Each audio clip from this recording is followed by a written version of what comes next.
Reports అలా report అవుతుంటాయి. So వీటి మీద ఒకసారి అవేర్నెస్ ప్రోగ్రామ్ కండక్ట్ చేయాలి.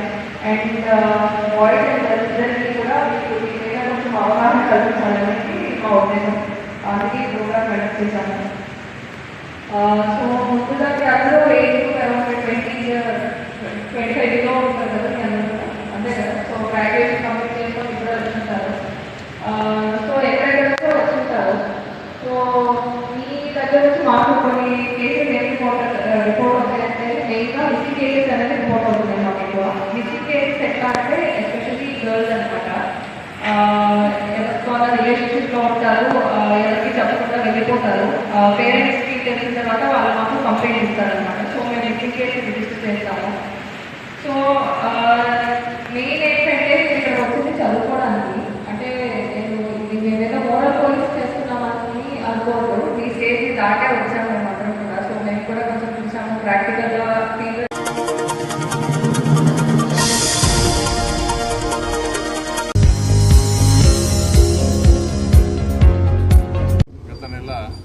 ఈ నెల 9వ తేదీన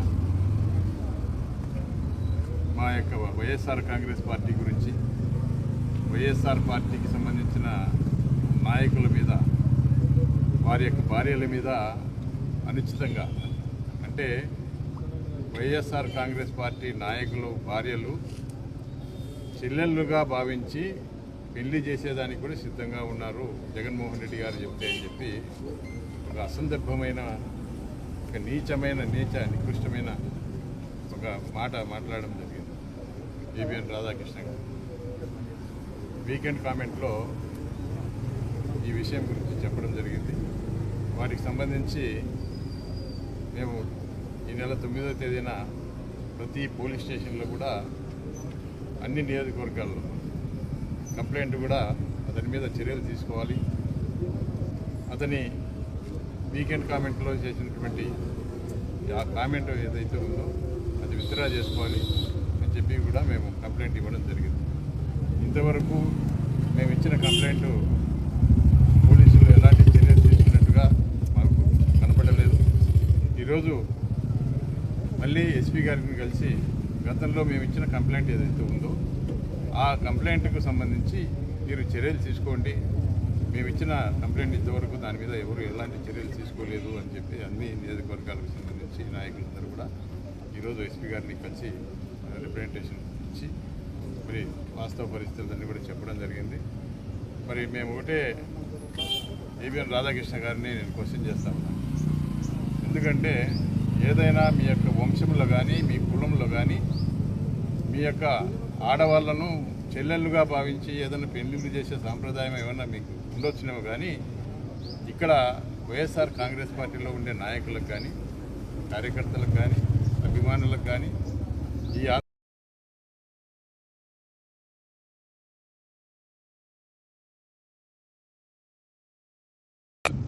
కొత్తగా నువ్వు ఈ సాంప్రదాయం కనిపెట్టినావు కాబట్టి అది నీ ఇంటి నుంచే మొదలు పెడితే అది బాగుంటుంది. ఎందుకంటే నువ్వు చెప్పినావు కాబట్టి నీ ఇంటి నుంచే మొదలుపెట్టావు. అదేవిధంగా ఈరోజు ఎన్నో సమస్యలు ఉన్నాయి. యూరియా సమస్య ఉంది మొన్నటిదాకా, ఇప్పుడు కొత్తగా డీజిల్ సమస్య ఉంది. ఇంకా ఈ రాష్ట్రంలో రైతులకు సంబంధించి పండిన పంటకు గిట్టుబాటు ధర లేక రైతులు అల్లాడిపోతూ ఉన్నారు. వాటి గురించి ఎక్కడ మీ యొక్క పేపర్లో కానీ మీ యొక్క ఛానల్లో కానీ ఎక్కడ ప్రసారం చేయరు.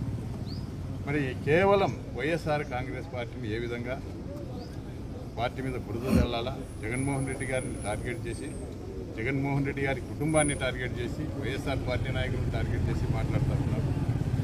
నేను ఒకటే తెలియజేస్తా ఉన్నాను, ఇప్పుడు ఏదో మీరు పెళ్లి గురించి మాట్లాడుతూ ఉన్నారు. ఖచ్చితంగా 2029లో వైఎస్ఆర్ కాంగ్రెస్ పార్టీ అధికారంలోకి వస్తుంది. ఇక్కడున్న నాయకులు అందరం కూడా ఖచ్చితంగా నీకు ఆ పెళ్లి జరిపించే కార్యక్రమంలో మేము ముందుంటాము.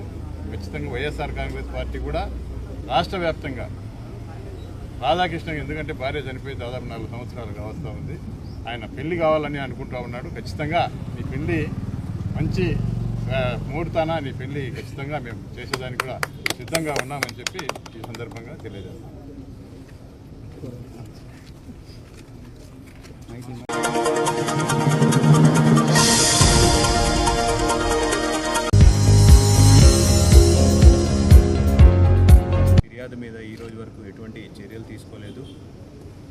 రాధాకృష్ణ గారు అసందర్భంగా అసభ్యకరమైనటువంటి మాటలు మాట్లాడి ఈరోజు మా మనోభావాలన్నీ కూడా కించపరిచినటువంటి పరిస్థితి. ముఖ్యంగా మహిళల్ని ఎంత చులకనగా మాట్లాడినారో, ఎంత చులకనగా వాళ్ళు చూస్తున్నారనే దానికి ఆయన మాటలే పెద్ద ఉదాహరణ.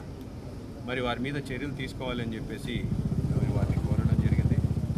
ఎందుకంటే మాట్లాడితే మహిళా లోకానికి మేము మంచి చేస్తున్నాం, వైఎస్ఆర్సీపీ పార్టీ మీద ఎన్నో చేయనటువంటి పనులన్నీ కూడా చేసినారనే విధంగా ప్రజల్లోకి వారి మీడియాతోటి తీసుకువెళ్ళి ఎలక్షన్లలో ప్రజల్లో లేని భావోద్వేగాల్ని రెచ్చగొట్టి ఆ రోజు చేసినటువంటి పరిస్థితి మీరు అందరూ కూడా చూసినారు. మహిళల మీద ఎంతో మాకు ఉన్నతమైన గౌరవం ఉంది అని చెప్పేసి వాళ్ళు మాట్లాడిన మాటలన్నీ కూడా విన్నారు. మరి ఈరోజు సాక్షాత్తు వారి అధినేతనే వీకెండ్ కామెంట్లో భాగంగా టీవీల్లో పేపర్లలో ఇంత అసభ్యకరమైన మాటలు మాట్లాడిన తర్వాత ప్రభుత్వం ఎటువంటి చర్యలు తీసుకోకపోవడాన్ని ఏ రకంగా చూడాలి అని చెప్పేసి ఒకసారి ప్రజలందరినీ కూడా ఆలోచించమని చెప్పి పైపెచ్చుగా ఖండించకపోగా వైఎస్ఆర్సీపీ నాయకుల్ని కించపరిచిన తర్వాత వైఎస్ఆర్సీపీ నాయకులు వెళ్ళి రాధాకృష్ణ గారికి క్షమాపణలు చెప్పాలని చెప్పేసి ప్రగల్భాలు వదులుతారు. అంటే ఎంత దుర్మార్గంగా ఆలోచిస్తున్నారు, మహిళల మీద ఎంత చిత్తశుద్ధి ఉంది, మహిళల పట్ల ఎటువంటి గౌరవం ఉందనేది ఈ సందర్భంగా ఒకసారి ప్రజలందరినీ కూడా గమనించమని చెప్పేసి కోరుతున్నాం. ఈరోజు జగన్మోహన్ రెడ్డి గారు వారి 5 సంవత్సరాల కాలంలో, లేకపోతే వారు రాజకీయాల్లో అడుగుపెట్టినప్పటి నుంచి కాలంలో ఏనాడైనా సరే ఒక్కసారైనా సరే మహిళల్ని అగౌరవపరిచినటువంటి మాటలు ఎప్పుడైనా మాట్లాడినారా? ఎక్కడైనా మీరు చూపించగలుగుతారా అని చెప్పేసి మేము ప్రశ్నిస్తాం. ఆయన అన్నటువంటి మాటలని, ఆయన పార్టీ నాయకులు అన్నటువంటి మాటల్ని కూడా అంటించి వైఎస్ఆర్సీపీ పార్టీని మహిళల నుంచి దూరం చేయాలని ఒక దురాలోచనతోటి మీరు ఎన్ని కుట్రలు పన్నారు ప్రజలందరూ కూడా చూసినారు. ఈరోజు ఒక్కదాన్ని కూడా నిరూపించలేనటువంటి పరిస్థితి. ఈరోజు 30,000 మంది మహిళలు అదృశ్యమైనారు జగన్మోహన్ రెడ్డి గారి హయాంలో అన్నారు. మరి ప్రభుత్వం వచ్చి 2 సంవత్సరాలు అయింది, ఎన్ని వేల మంది మహిళల్ని తిరిగి తీసుకొచ్చినారని చెప్పేసి కూడా ఈరోజు మేము ప్రశ్నిస్తున్నాం. ఈరోజు మహిళల మీద రకరకాల కేసులు పెట్టేటువంటి పరిస్థితికి వచ్చినారు. ఈరోజు మహిళల మీద దాడులు జరుగుతూ ఉన్నాయి, మహిళల్ని హత్యలు చేసినటువంటి పరిస్థితులు ఉన్నాయి. ఏ ఒక్క దాంట్లో అయినా సరే ఈ రోజు వరకు మీరు చర్యలు తీసుకున్న పరిస్థితి ఉందా అని చెప్పేసి, చిన్నారుల మీద అగత్యాలు జరిగితే కూడా దాని మీద కూడా ఈ రోజు వరకు ఎటువంటి చర్యలు తీసుకున్నటువంటి అసమర్థ పరిపాలన ఈరోజు కొనసాగుతుందని చెప్పడంలో ఎటువంటి సందేహం లేదు. ఇప్పటికైనా బుద్ధి తెచ్చుకొని మహిళా లోకం అంతా కూడా చూస్తోంది. ఏబిఎన్ రాధాకృష్ణ గారి మీద మీరు చర్యలు చేపట్టి కనీసం మీ గౌరవాన్ని కాపాడుకోవాలని చెప్పేసి ఈ ప్రభుత్వానికి నేను సూచిస్తున్నాను. మరి అదేవిధంగా నంద్యాల జిల్లాలో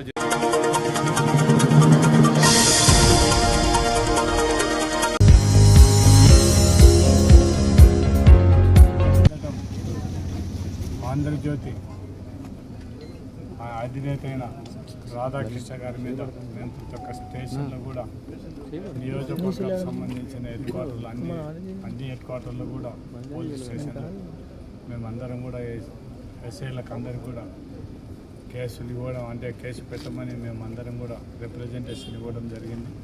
దాని మీద ఎటువంటి యాక్షన్ తీసుకోలేదు కాబట్టి మేమందరం కూడా మళ్ళీ ఒకసారి ఎస్పీ గారికి మీ పోలీస్ స్టేషన్లో మేము నంద్యాల జిల్లాకు సంబంధించిన అన్ని నియోజకవర్గాల హెడ్ క్వార్టర్లు మేము ఇచ్చిన దాని మీద ఏమి యాక్షన్ తీసుకోలేదు. ఖచ్చితంగా యాక్షన్ తీసుకోమని చెప్పి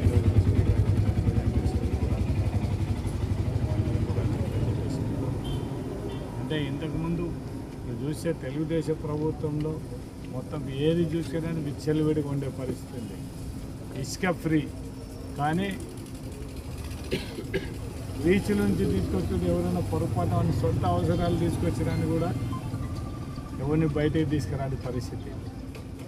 మన పోలీసులతోనే కేసులు పెట్టడం, దాని మీద మొత్తం వెహికల్స్ సీజ్ చేయడం జరుగుతుంది.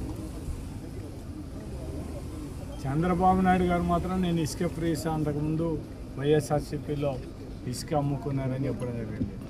కానీ రాష్ట్ర ప్రజలందరినీ ఒక్కటే కోరుతున్నాం, మేము ఆ రోజు ఇచ్చిన ఇసుకకి ఏదైతే మేము 375 రూపాయలు టన్నుకు వసూలు చేసినామో అవి డైరెక్ట్గా ప్రభుత్వానికి డబ్బులు ఇవ్వడం జరిగింది. ఆ డబ్బులతోనే మనం ఆ రోజు ఇసుకకు శాండ్ మీద ఎంత డబ్బులు వచ్చిందో ఒకసారి చూడమని చెప్పండి. ఈరోజు తెలుగుదేశం ప్రభుత్వం అధికారంలో వచ్చిన తర్వాత శాండ్లు ఎంత డబ్బులు వచ్చినాయి అనేది కూడా చూడాల్సిన అవసరం ఉంది. మొత్తం ఇవన్నీ కూడా చంద్రబాబు నాయుడు నేను సంపద సృష్టిస్తానని చెప్పడం జరుగుతుంది. ఆ సంపద సృష్టించడం కేవలం తెలుగుదేశం నాయకులకు, తెలుగుదేశం కార్యకర్తలకు మాత్రం సంపదను సృష్టించడానికి మాత్రం పనికొచ్చే పరిస్థితి ఉంది తప్ప సామాన్య ప్రజలకు ఇసుక ఉచితంగా దొరికే పరిస్థితి లేదు, ఏం లేదు. వాళ్ళు చెప్పిన ఎవరు ఏ లీడర్ చెప్తారో ఆ లీడరే వాళ్ళు అమ్మాల్సిందే తప్ప వేరే వాళ్ళు అమ్మడానికి లేదు అనే పరిస్థితి. అదే ఆ విషయం కూడా ఎస్పీ గారి దృష్టి తీసుకోవడం జరిగింది. ఇప్పుడు ఇసుక రీచ్ల నుంచి ఫ్రీ వచ్చేటప్పుడు మధ్యాహ్నం ఎందుకు మొత్తం వెహికల్స్ అన్నీ కూడా నిలబెట్టి చెక్ చేస్తున్నారు. ఇసుక ఫ్రీ అయినప్పుడు ఎందుకు అవసరం లేదు సార్, ఇవన్నీ కూడా ఒకసారి చూడమని ఎస్పీ గారి దృష్టి కూడా తీసుకోవడం జరిగింది. ఇవన్నీ కూడా మీరు పత్రికా విలేకరులు అందరూ కూడా ఒకసారి మీరు ఆలోచించాల్సిన పరిస్థితి. మీరు ఏదైనా కూడా ఇమ్మీడియట్గా రాస్తున్నారు కానీ మా గవర్నమెంట్లో ఉన్నప్పుడు ఏ విధంగా జరుగుతుంది, ఇప్పుడు ఏ విధంగా జరుగుతున్నది భేదాన్ని కూడా మీ ప్రజలకు చెప్పాల్సిన అవసరం ఉంది. మీ మీడియా ఉండేది కూడా ఎవరు మంచి పరిపాలన చేయగలిగినారు, ఎవరి టైంలో బాగుంది అనేది చూపించగలిగితే మేము అంతకుముందు మా గవర్నమెంట్లో చేసింది. కనీసం మా దురదృష్టం ఏమంటే మా పార్టీకి కానీ మాకు సంబంధించిన ఛానల్ ఒక సాక్షి తప్ప ఇంకొకరు మాకు పేపర్ తప్ప ఏం లేని పరిస్థితి. ఇప్పుడు ఉండే ఛానల్స్ అన్నీ కూడా వాళ్ళకి ఎక్కువ సపోర్ట్ ఉండే పరిస్థితి ఉండే పరిస్థితి. మేము కోరేది ఒకటే, మీరు ఒకవేళ వాళ్ళకి అంత ఏంటో ఎలక్షన్లప్పుడు సపోర్ట్ చేయండి కానీ ఇప్పుడు మాత్రం ప్రజలకు నిజానిజాలు తెలిసే విధంగా పత్రికా విలేకరులందరూ కూడా పత్రికా అధినేతలను కూడా కోరడం జరుగుతుంది. నిజాయితీగా మొత్తం మీరు వార్తలు పరిష్కరించండి. ఎవరు తప్పు చేశాను మాకేం అభ్యంతరం లేదు. ఖచ్చితంగా దాని మీద రాసినా కూడా మేమేం ఫీల్ అయ్యే ప్రశ్న లేదు. ఖచ్చితంగా ప్రజలకు నిజాలు తెలచాలని కోరుకుంటున్నాం. ఈరోజు మా అందరం కూడా మేము వచ్చి ఈరోజు ఎస్పీ గారికి రిప్రజెంటేషన్ ఇవ్వడం జరిగింది. మీద యాక్షన్ తీసుకున్నాం.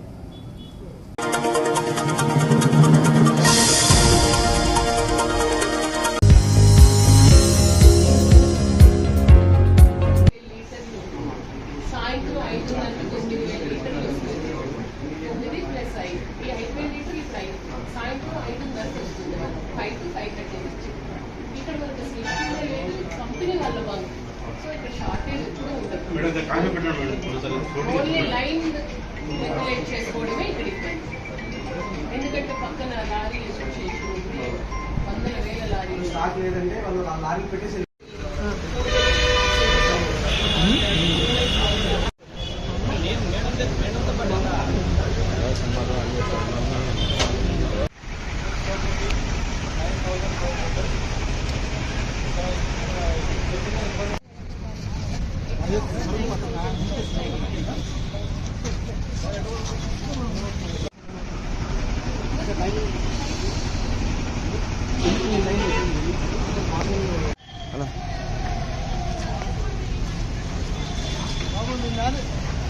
మా మేనేజర్ ఎక్కడ ఉన్నారు?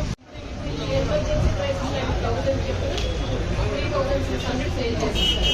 రేపు ఎలాగో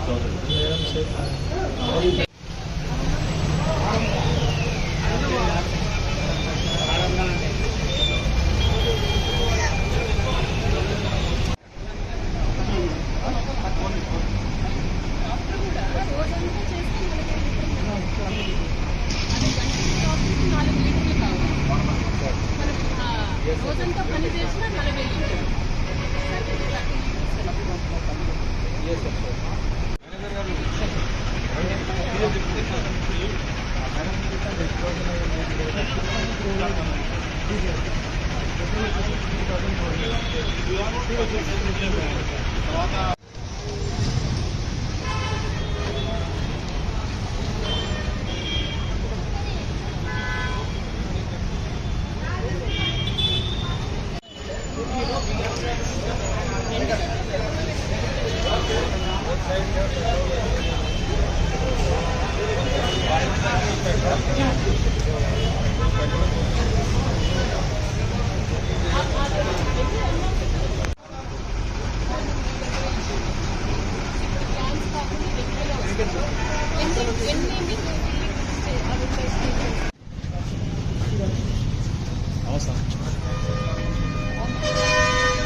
అండ్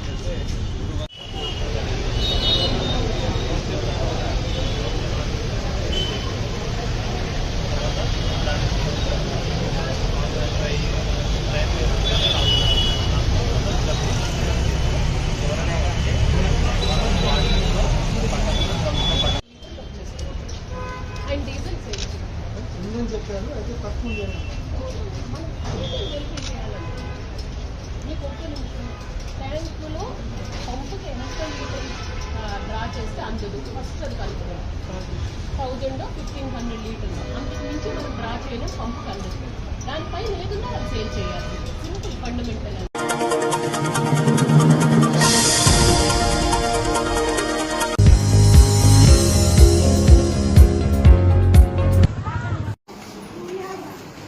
మీరు వీళ్ళేనా?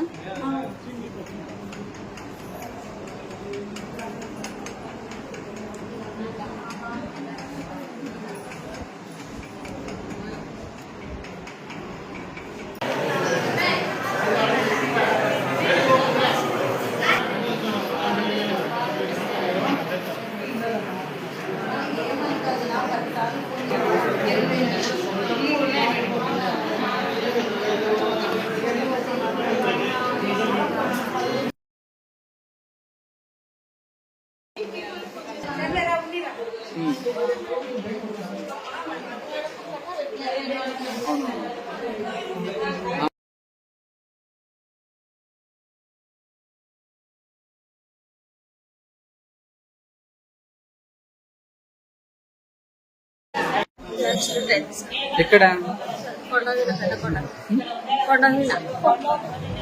అడుగుతున్నారు?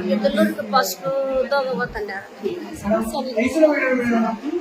పనికి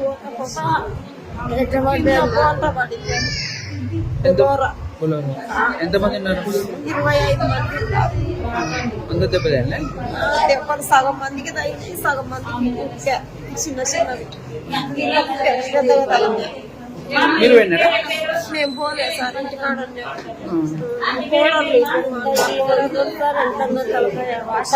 దెబ్బ ఈ కాలు తగిలింది. ఏం పేరు మ్యామ్? విజయలక్ష్మి. ఏం పని పోతున్నారా? పనికే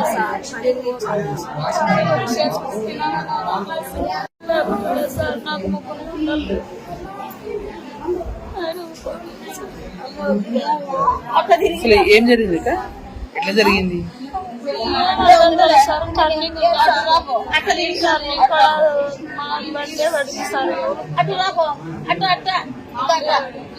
ఈ బండే పడింది.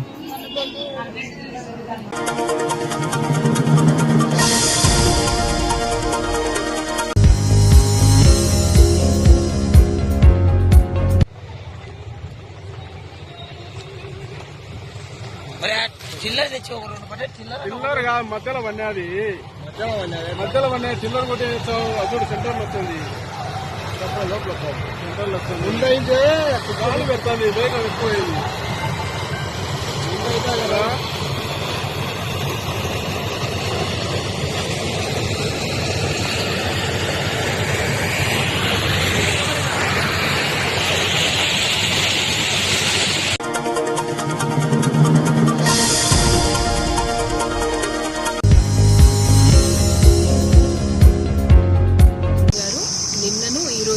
మన జిల్లాలో పెట్రోల్ డీజిల్ అమ్మకాల పరిస్థితి ఏ విధంగా ఉంది అన్నది రివ్యూ చేయడం జరిగింది.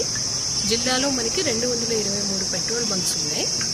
అందులో మనకి ఈ రిలయన్స్వి 33 అండ్ జియోవి 2, ఈ 35 పోగా మిగిలినవన్నీ కూడా ఐఓసిఎల్, బీపీసీఎల్, హెచ్పిసిఎల్ కంపెనీస్ నుంచి మనకి ఓఎంసీస్ ఉన్నాయి. ఇప్పుడు ఎస్పీ గారితో కలిసి ఈ 4 ఆయిల్ కంపెనీస్ యొక్క అవుట్లెట్స్ని మనం ఇన్స్పెక్ట్ చేయడం జరిగింది. పరిస్థితి చూసిన తర్వాత అన్ని అవుట్లెట్స్లో కూడా మనకి సఫిషియెంట్ క్వాంటిటీ ఆఫ్ పెట్రోల్ ఉంది, డీజిల్ కూడా ఉంది. సో ఎవ్వరూ కూడా పానిక్ అవ్వాల్సిన అవసరం లేదు. నిత్యం మీరు ఏ విధంగా మీ వెహికల్స్కి పెట్రోల్ పంప్ చేసుకునేవారు, డీజిల్ పంప్ చేసుకునేవారో అదే పద్ధతిలో మీరు చేసుకోవాలి. పెద్ద పెద్ద క్యాన్స్, డ్రమ్స్ తీసుకొని ఈ పెట్రోల్ బంక్ మేనేజర్స్కి అక్కడ ఉండే పంప్ మెన్ ఆర్ పంప్ ఉమెన్కి ఎట్టి పరిస్థితుల్లో కూడా ఇబ్బంది పెట్టద్దు. వెహికల్ తీసుకొస్తే ఖచ్చితంగా మేము డీజిల్ ఆర్ పెట్రోల్ ఫిల్ చేస్తాము. క్యాన్స్ మీరు హార్వెస్టర్స్ లేదంటే ట్రాక్టర్స్ పొలాల్లో పనిచేస్తూ ఉన్నాయి, రాలేరు కాబట్టి మాకు క్యాన్లో కావాలి అంటే మా agriculture officer and tahsildar certify చేసి మీకు కూపన్ ఇస్తాము. ఆ కూపన్ తీసుకుని రాగానే ఖచ్చితంగా ఆ బంక్ మేనేజర్ వాళ్ళు మీకు ఫెసిలిటేట్ చేస్తారు. కాబట్టి దయచేసి అనవసరంగా మీరు ఇష్యూని ఏమీ పెద్దది చేయకుండా అన్ని చోట్ల కూడా పెట్రోల్ డీజిల్ ఉంది కాబట్టి అవసరం మేర మాత్రమే కొట్టించుకోండి. ఇదందరికీ ప్రజలకు కూడా విజ్ఞప్తి చేస్తూ ఉన్నాము.